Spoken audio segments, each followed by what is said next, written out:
Dari sinilah ada konsep salafi. Konsep kita merujuk kepada salaf, orang-orang soleh terdahulu. Nabi Muhammad Allah jadikan salafnya adalah nabi-nabi terdahulu, gitu. Nah, sementara kita kaum muslimin, salaf kita adalah orang-orang yang bersama dengan Nabi Muhammad, yaitu para sahabat. Hendaknya kita mencontoh bagaimana para sahabat itu beragama, bagaimana para sahabat itu berakidah, bagaimana para sahabat itu menjalankan agama yang Allah Subhanahu wa ta'ala perintahkan. Kita lihat contohnya. Kita nggak paham dengan ayat Al-Quran, lihat bagaimana para sahabat memahami ayat Al-Quran. Dengan pemahaman mereka lah kita meyakini Al-Quran ini. Nah, ini diantara hikmahnya Allah Subhanahu wa ta'ala berikan kisah ini. وَمَا لَنَا أَلَّا نَتَوَكَّلَ عَلَى اللَّهِ وَقَدْ هَدَانَا سُبُلَنَا وَلَنَصْبِرَنَّ عَلَى مَا آذَيْتُمُونَا وَعَلَى اللَّهِ فَلْيَتَوَكَّلِ الْمُتَوَكِّلُونَ. Kabar yang demikian tentang aktivitas kaum muslimin itu menegakkan sholat, lambat laun akhirnya diketahui oleh orang-orang kafir Quraisy. Al-khabar yablughu ila Quraisyin ijmalan. Secara umum, kabar tersebut sampai kepada orang-orang Quraisy. Wa da'watu fi hadhihi al-marhalah wa in kanat sirriyatan wa fardiyatan lakin balagat amba'uha ila Quraisyin. Dakwah pada periode ini meskipun dilaksanakan secara sembunyi-sembunyi dan secara personal satu persatu kepada orang per orang, akan tetapi pada akhirnya sampai jugalah beritanya itu kepada orang-orang Quraisy. Baida annaha lam taktarith biha haitsu lam yata'arrad Rasulullah sallallahu alaihi wasallam lidinihim walam yatakallam fi alihatihim. Hanya saja kabar tentang adanya ajaran yang diajarkan oleh Nabi Muhammad sallallahu alaihi wasallam ini belum, istilahnya itu belum menyinggung, belum mengusik orang-orang kafir Quraisy. Kenapa? Karena Rasulullah sallallahu alaihi wasallam belum mencela agama mereka. Rasulullah Shallallahu Alaihi Wasallam belum berkata-kata tentang sembahan-sembahan mereka. Jadi mereka masih aman-aman saja, masih adem anyem.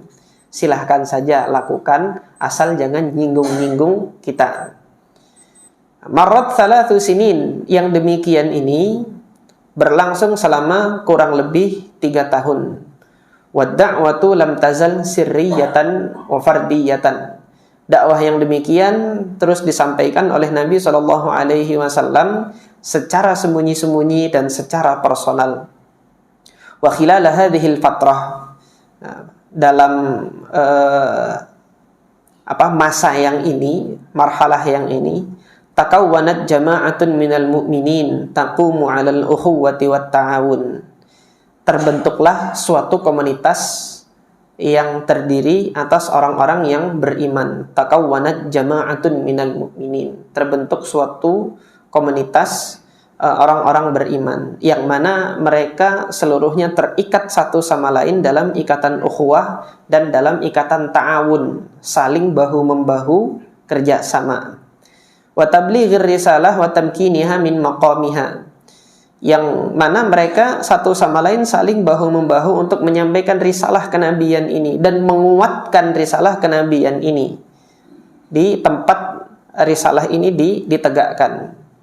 Thumma tanzilul wahyu yukallifu Rasulullah sallallahu alaihi wasallam bimu'alanatihi qaumahu.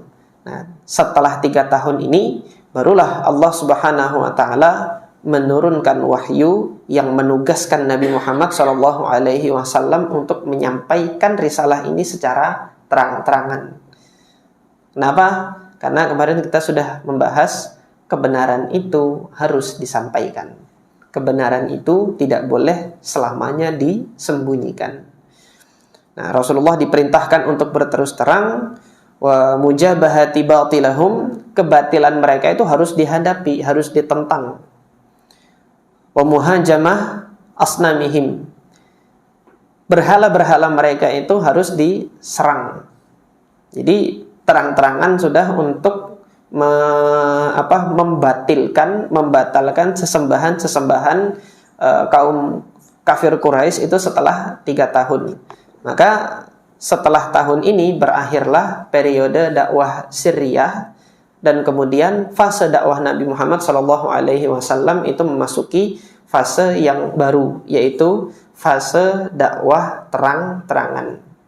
Nah, sampai di sini ikhlas kalian yang dirahmati oleh Allah Subhanahu wa taala, apabila ada yang ditanyakan, silahkan untuk ditanyakan terlebih dahulu sebelum kita melanjutkan kepada pembahasan kita ke dakwah yang terang-terangan. Ada yang ditanyakan? Nggak ada? Nah, kalau nggak ada, kita lanjutkan kepada periode dakwah terang-terangan. Al-marhalah ats-tsaniyah, periode dakwah yang kedua, yaitu ad-dakwah jiharan, dakwah secara terang-terangan. Awwalu amrin bi idhari ad-dakwah, perintah pertama yang Allah Subhanahu wa taala turunkan untuk menyampaikan dakwah secara terus terang. Qala rahimahullah, awwalu ma nazala bi hadzal sadad qauluhu ta'ala. Pertama kali yang Allah Subhanahu wa taala turunkan untuk perkara ini adalah kalam Allah, yaitu wa anzir ashirataka al-aqrabin.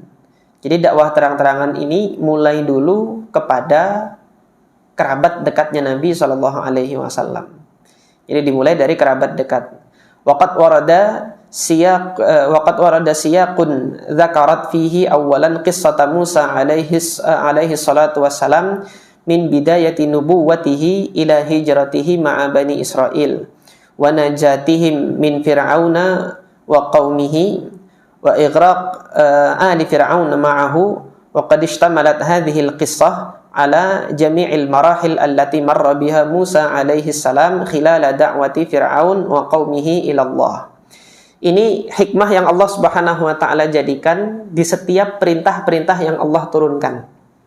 Ini di dalam surah Syu'ara ini kan, sebelum Allah Subhanahu wa taala memberikan perintah kepada Nabi untuk menyampaikan secara terang-terangan, Allah ceritakan dahulu orang-orang soleh yang ada, bagaimana perjuangan Nabi Musa alaihi salatu wassalam ketika berdakwah.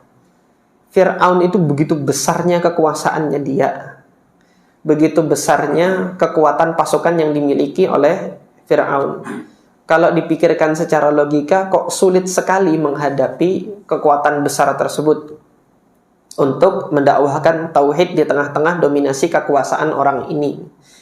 Tetapi di sini Allah Subhanahu wa taala berikan kisahnya bagaimana Nabi Musa alaihi salatu wassalam itu dari awalnya Allah lindungi, dari lahirnya Allah lindungi. Bahkan dominasi kekuasaan Fir'aun itu kan sudah mulai untuk mencegah kehadiran Nabi yang baru ini dengan membunuh anak-anak dari Bani Israel.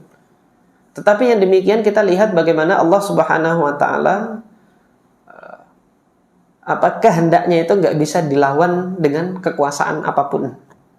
Allah Subhanahu wa taala jadikan Nabi Musa itu selamat dan bahkan diasuh oleh orang dekatnya, orang yang berkuasa itu. Allah besarkan di rumah orang yang hendak menghancurkannya, yang hendak membinasakannya. Ini kekuasaan Allah Subhanahu wa taala. Allah berikan yang seperti itu sebagai sebagai penenang bagi kaum muslimin sebelum menjalankan tugasnya. Bahwasanya ada loh contoh dahulu dari umat terdahulu yang begini. Maka kalau Anda mendapati tugas yang sama pada saat ini, itu nggak berat. Anda punya pendahulu yang lebih berat tugasnya, maka Anda tidak berat. Jadi di sini antum lihat perintah-perintah Allah Subhanahu wa taala dalam Al-Qur'an biasanya itu diiringi oleh kisah-kisah umat terdahulu, baru nanti turun perintah. Ketika perintah puasa turun, Kan Allah jadikan kama kutiba 'alal ladzina min qablikum. Telah diwajibkan atas kamu berpuasa sebagaimana orang-orang dulu juga berpuasa. Kenapa kok demikian? Ada contoh. Diwajibkan atas kamu berpuasa. Berat. Seharian nggak makan. Kan bayangan orang yang biasanya tiap hari makan kan berat. Dari mulai terbit fajar sampai terbenam matahari disuruh nggak makan. Bayangan sebagian orang yang tidak biasa berlapar-lapar, ini berat. Tetapi bagi yang biasa berlapar-lapar, mungkin biasa saja yang demikian. Ketika bayangan itu berat, Allah Subhanahu wa Ta'ala berikan di penggalan ayat itu. Jangan khawatir. Yang dahulu, sebelum kamu lahir, ada kaum yang sudah kuat melaksanakan tugas ini. Maka kamu harusnya lebih kuat gitu loh. Nah, mahasiswa kalau masuk perguruan tinggi nanti siap-siap untuk tugas akhir ya. Kalau mahasiswa masih semester pertama mungkin berat itu. Bayangan nulis skripsi itu berat. Masuk lanjut ke S2, bayangan untuk menulis tesis itu berat. Bayangan untuk menulis disertasi itu berat. Tetapi ada contoh, ini loh kakak kelasmu udah selesai nih, udah sarjana. Gimana sih langkah-langkahnya? Nah, ketika mengetahui langkah-langkahnya ditempuh satu persatu, oh ternyata demikian. Ini tidak berat, ini tidak berat. Kalau banyak dipikirkan mungkin berat. Tapi ketika tidak dipikirkan tidak berat. Nah, untuk menghilangkan pikiran-pikiran yang tidak benar itu dalam melaksanakan tugas, Allah Subhanahu wa Ta'ala jadikan ini. Nah, ketika melihat perjuangannya Nabi Musa demikian, ini juga rahasia kemarin kenapa Waraqah bin Naufal mengatakan ini namus yang turun kepada Musa. Ini namus yang pernah turun kepada Musa. Padahal Waraqah adalah orang Nasrani, kok Nabi Musa yang diinikan, kok bukan Nabi Isa? Karena ada kesesuaian dakwah. Sebagaimana disampaikan oleh Al-Hafidz Ibnu Hajar dalam Fathul Barinya, ada kesesuaian dakwah, kemiripan dakwah yang dilakukan oleh Nabi Musa dan yang dilakukan oleh Nabi Muhammad SAW. Kemiripannya di mana? Kemiripannya itu adalah kedua nabi ini adalah pelaku tunggal yang Allah tetapkan di hadapan dominasi kekuasaan yang besar. Nah, sementara nabi-nabi yang lain itu kan penerus. Seperti Nabi Daud, Nabi Isa itu meneruskan risalahnya Nabi Musa. Nah, tapi ini ada dominasi kekuasaan yang besar harus dihadapi. Nah, ini pernah terjadi di Nabi Musa. Nah, ini juga yang nanti menjadi hikmah. Kalau antum baca dalam Al-Quran, yang lebih sering Allah sebutkan kisah-kisah umat terdahulu itu Nabi Musa. Hampir di beberapa surah itu Nabi Musa, Nabi Musa, Nabi Musa. Itu yang Allah Subhanahu wa Ta'ala jadikan sebagai penenang bagi kaum muslimin, bagi Nabi Muhammad SAW tentang contoh umat terdahulu. Dari sinilah ada konsep salafi, konsep kita merujuk kepada salaf, orang-orang soleh terdahulu. Nabi Muhammad Allah jadikan salafnya adalah nabi-nabi terdahulu gitu.